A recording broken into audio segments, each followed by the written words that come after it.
in social and extracurricular activities, in sorority and fraternity life, in law review and moot court, and in countless other student associations, groups, ensembles, and teams.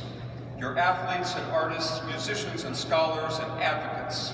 You are thoughtful leaders, generous with your time, and dedicated to making a difference in the lives of those around you. You have impacted and you've been impacted by many people in this community, here on campus, also across the country and around the world. And this is your day.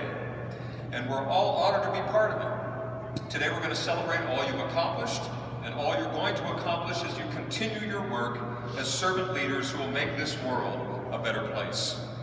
And yet, as we celebrate your achievements, we know that there were many people who accompanied you and helped you on your journey to this special day. And I want to recognize today the mothers and the fathers and the spouses and the family members and friends of this graduating class. So we'd like to begin by asking all of you to stand. Please stand. And graduates, let's congratulate and thank these good people who have helped us get here to this day. Thank you. Thank you.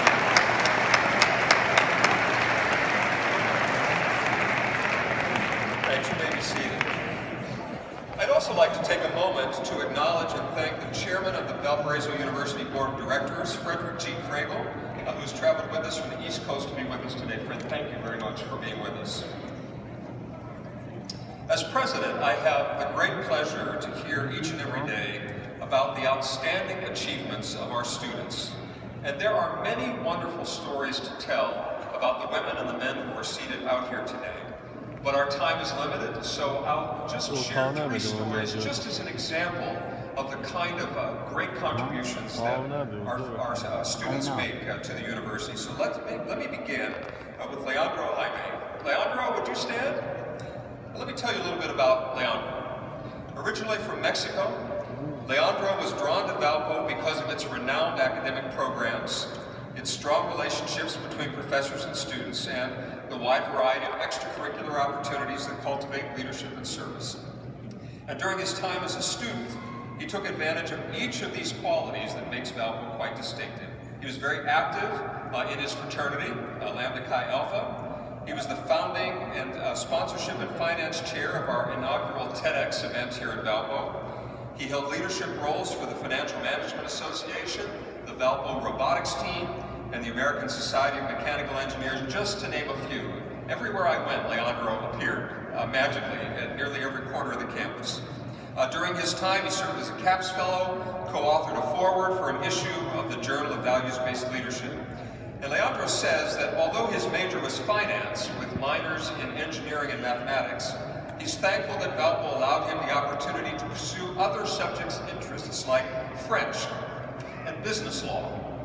And Leandro plans to work with entrepreneurs and organizations through venture capital, and he will sit for the CFA Level 1 exam next June. Congratulations and best wishes on your vocation, Leandro.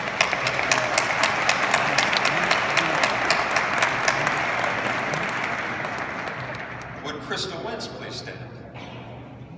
Crystal graduates today with a Juris Doctor, and she represents the first generation in her family to earn both a bachelor's and a law degree. And while attending Valpo's law school, Crystal earned significant professional experience, including as a judicial intern for the Honorable Richard C. Clark Sr. of the New York Supreme Court, as a certified legal intern in the felony division of the Lake County Public Defender's Office, and as a practice licensed intern for the Legal Aid Bureau of Buffalo, New York. While a student here, she also served as vice president of the Christian Legal Society, event liaison of Phi Alpha Delta, philanthropy chair of the Women's Law Student Association, and a member of the trial advocacy team and the International Law Trial. She also received the Equal Justice Work Scholarship to study abroad in Cambridge, England, while she was here with us as well. Crystal says she feels very blessed with the gift of service, and she hopes to serve as an attorney in public service areas, hopefully with the Legal Aid Bureau in Buffalo, New York. Congratulations on your graduation, Crystal.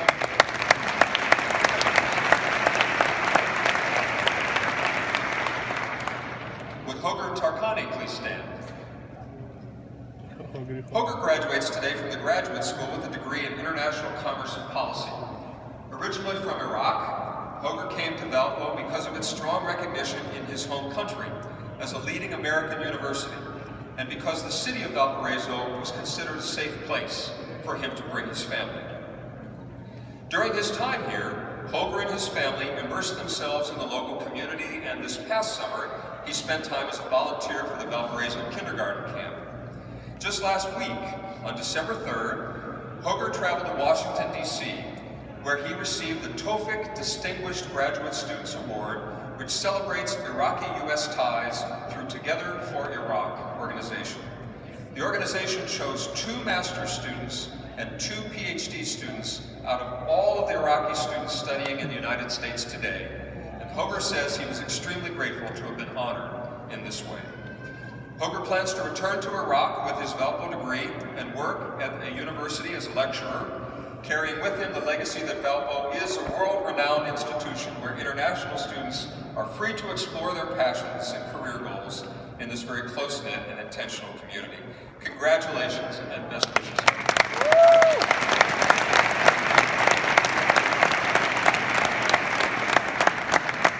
And I can tell you we have about 376 of these stories, all of which are just terrific. So let's take a moment and congratulate all of our graduates.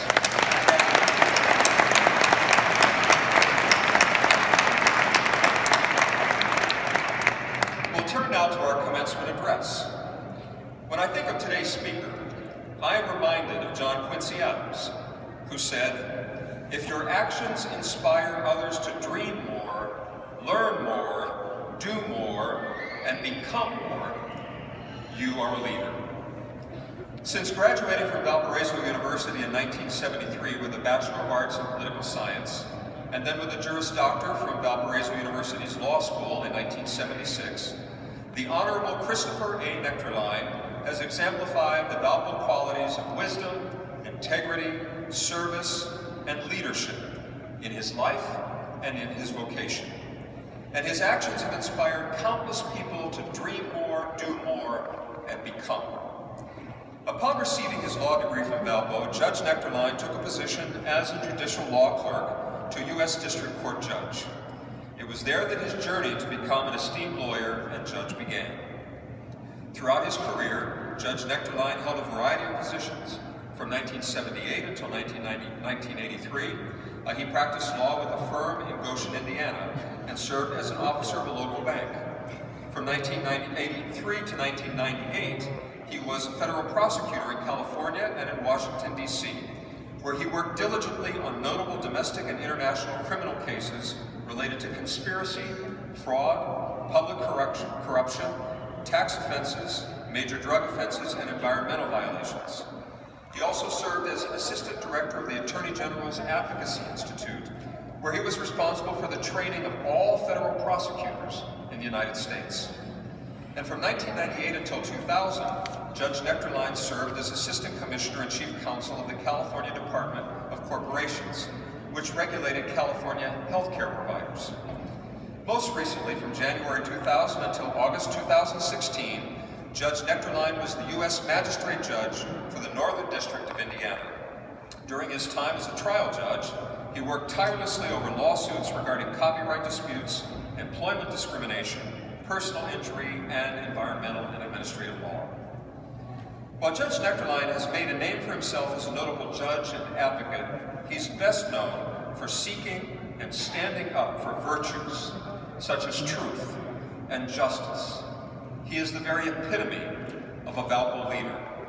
And what's more, throughout his successful career, Judge Nectarline and his family have remained committed to carrying on the Valpo legacy in all aspects of their lives.